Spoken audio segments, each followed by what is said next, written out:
So ito yung account ko sa Pilipinas. Ayan ipakita ko sa inyo. Ayan, Pilipinas yung gamit ko.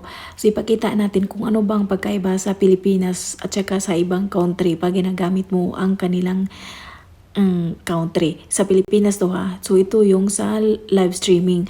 Ang makuha mo sa live streaming pag Pilipinas lang ang country gamit mo, 1,000 ang makuha. So 1,000 ang makuha mo everyday sa live pag Pilipinas ang gamit mo na country. Pero ang maganda dito guys, makuha mong 800 at saka dito na 800 makuha mo din pag nag-stay ka ng 2 hours pag may mag-send sa'yo ng gift na 800 na gifts. Ayan o, 0 over 800. So pag 800 over 800 yan, makuha mo talaga yan pag may magbigay sa'yo ng gifts. Pero kailangan mong umupo ng 2 hours sa party live. So ito yung account ko sa Pilipinas na country, di ba? 1,000 lang yung makuha mo sa live. So ipakita ko sa inyo yung ibang country na gamit ko. So ito yung cellphone ko, account ko na agent.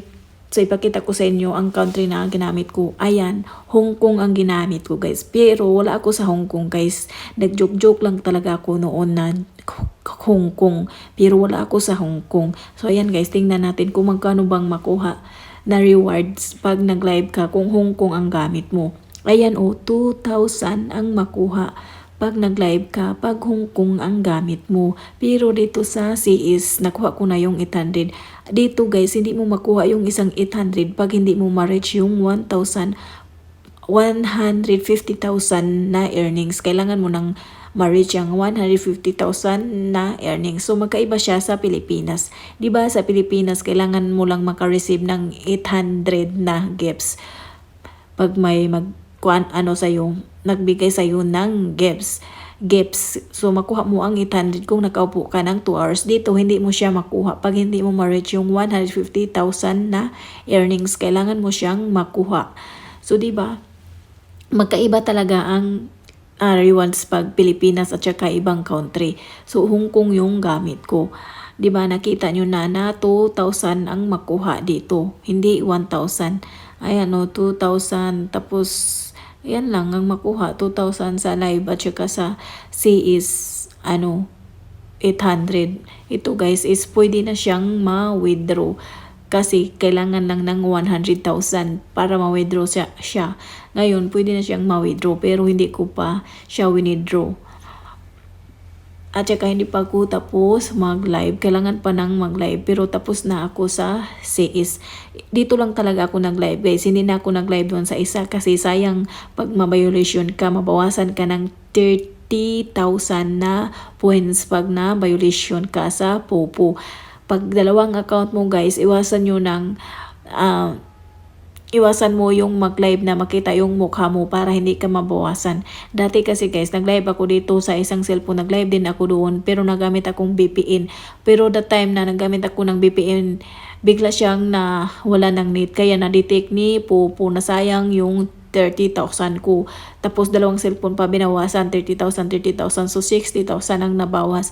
Kaya naghinayang ako. Kaya hindi na ako nag-live doon sa kabila kong cellphone kasi sayang din yung 30,000 tapos 30,000 din sa isa. 'Di ba? Sayang.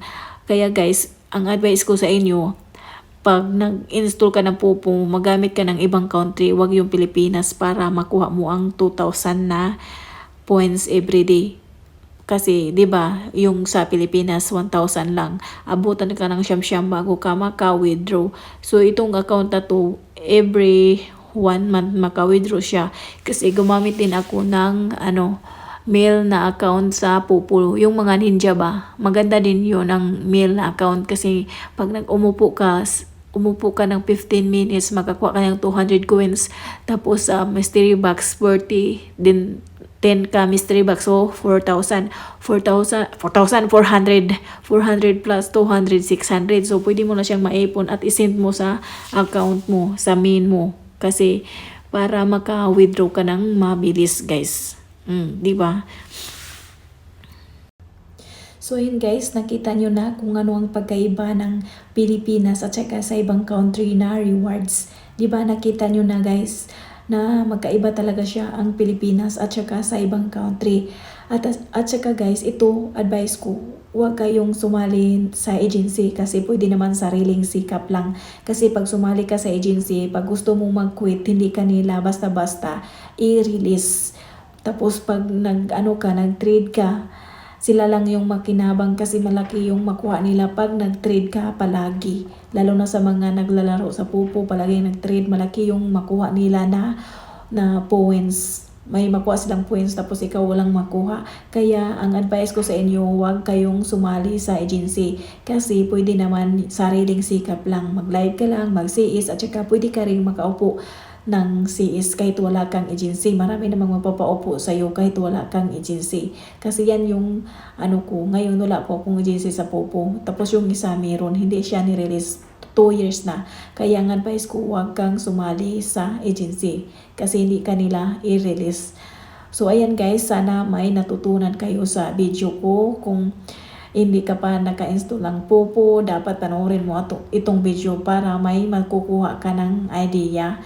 Ayan, kung ikaw ay bago pa sa aking YouTube channel, don't forget to like, subscribe, and click the notification bell para mag-notify ka kung may bago akong upload.